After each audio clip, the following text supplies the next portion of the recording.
Welcome. This is Fox O90 here, and today I am sharing my first YouTube video.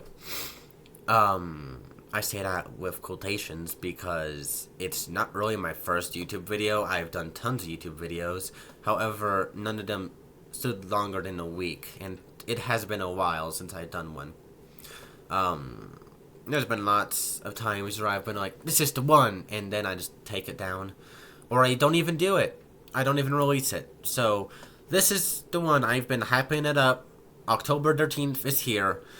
Let's get this shit on the road. Keep in mind, this is some pretty, poor quality, if you have eyes. You know, you can tell that. I don't know how to edit. So, whatever I say in here, whatever happens, stays in here. If it is so sucky I can't stand it, then I'll just not release the video, as I've done with like 100 copies of it by now. But if the accidents are to a minimum, well, I mean, there's a reason you're watching this right now, because I thought it wasn't that big a deal. But we should talk about the story itself for a little bit before I get into it, because, I mean, if I were to read only the whole thing, then it would not be a very long video. And I want a video that lasts longer than 7 minutes, so let's get into this.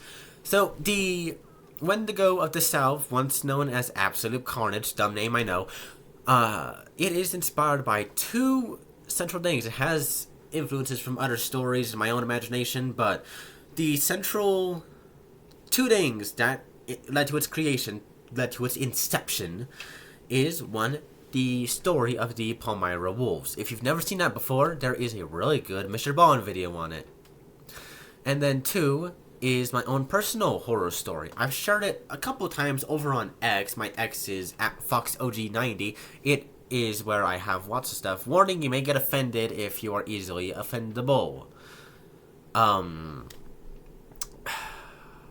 And it's a story I've shared. I plan on releasing a video going in depth on what happened after I get all Dree, because I plan on releasing Dree of the Wendigo of the South videos. After I get all Dree out, I'll share my personal story as a full-length YouTube video where I get all the details. Sorry, I'm a little tardy there. But I think I've got enough explanations done. Sorry, that was terrible. Let's get into the Wendigo of the South. Let's hope there are a minimum of accidents, because I really don't want to re-record this for 100th time. It's October 13th of 2011. 13-year-old Jake McIntosh and his younger brother, 10-year-old Mike McIntosh, were putting the last of their belongings into their family's truck. It's a Thursday. Usually they would be at school, but today they're heading to their grandfather's house. They live in Albuquerque, New Mexico with their father, 32-year-old Alan McIntosh. Their mother passed away 3 years back after a shooting in Albuquerque's war zone. Recently, Alan got injured at work, a fracture in his spine. It took almost all of the family's savings, but they did manage to pay for the surgery to aid him. However, he is still struggling. Thankfully, the boy's grandfather, Jim McIntosh, offered the family to take up residence with him in his hometown of Carlston, New Mexico. Carlston is a strange place, to say the least. It has a long history, most of which is rooted in the darker aspects of life. For being a small town, it has a concerning number of serial killers that have resided there throughout history.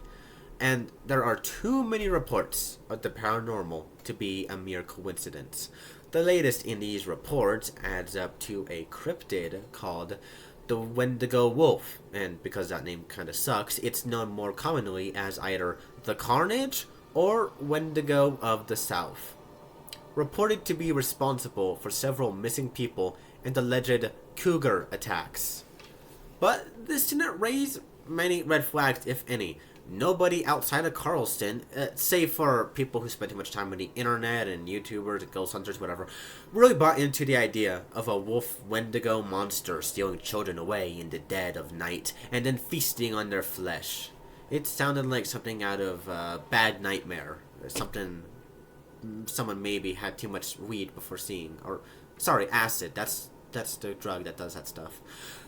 Jake was upset about the ordeal and didn't really want to leave Albuquerque. All his friends were there, and it was the only home he ever really knew. He understood that the family needed it, but it didn't mean he was happy about it. Nevertheless, after all of their stuff was packed, the family would head out for Carlston. On the drive there, Jake would end up falling asleep, and by his own account, later on after this all happens, he had a dream that he now says, to this day, was tied into what happens later.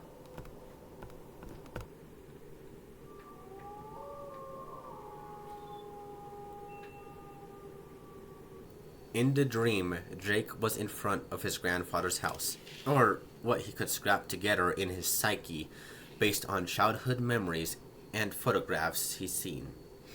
Everything was in black and white, save for a blood-red sky overhead. He looked around, turning to the left, and seeing an abandoned house. It's one he knows. It's the one his grandfather always told him to never step foot near, ever since he were a child. Turning to the right, he looks down the empty, quiet street. Then he hears something right beside him, and when he turned, slowly, he only sees 2 pairs of teeth. One sharp, jagged pair, and one more human-like pair. And as soon as he sees the teeth, they clamp down on his head, locking him in place as he felt his neck being torn to shreds by the monster's maw. He wakes back up with a jolt, startling Mike slightly, who looked at Jake funny before looking back out the window, distracted by a truck. Jake looks around, realizing that they're still on their way to their grandfather's house. They're just stopped at a gas station. Alan comes back, handing Jake and Mike some sodas before filling the tank and then driving off, continuing to Carlston. Alan comes back, handing Jake and Mike some sodas before filling his truck's tank and then driving off, continuing on the way to Carlston, only 3 miles away. Jake would think about that dream for a minute. He never has had scary dreams in black and white. Well, scary dreams in general, at least not ones like he had, like a horror flick. He would brush it off as the family approached Carlston, coming closer. But little did he know, his dreams may have held a truth he did not yet recognize. Thank you for watching! I hope this was somewhat enjoyable. Hopefully you got a little scared when I was talking about the dream sequence. That was really the only scary part of this whole thing, even though I was playing scary music the whole time. But hopefully this was enjoyable, despite all its shortcomings, and I wish I could edit out the dog barking right there, but whatever. I know this isn't exactly quality on par with what I personally would hope for, but hopefully with time I will be able to get better quality instead of looking like a fucking ghost with the only illumination being a candle. Yes, this is a candle, not a random beam of light, don't worry.